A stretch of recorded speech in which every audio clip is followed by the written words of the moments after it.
Yüreğinde nice baharlar saklı kadınım ben.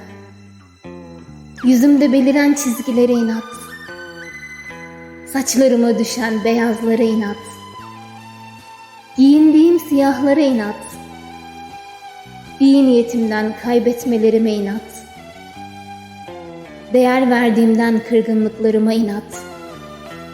Yoruldu, yıprandı, sustu diyenlere inat.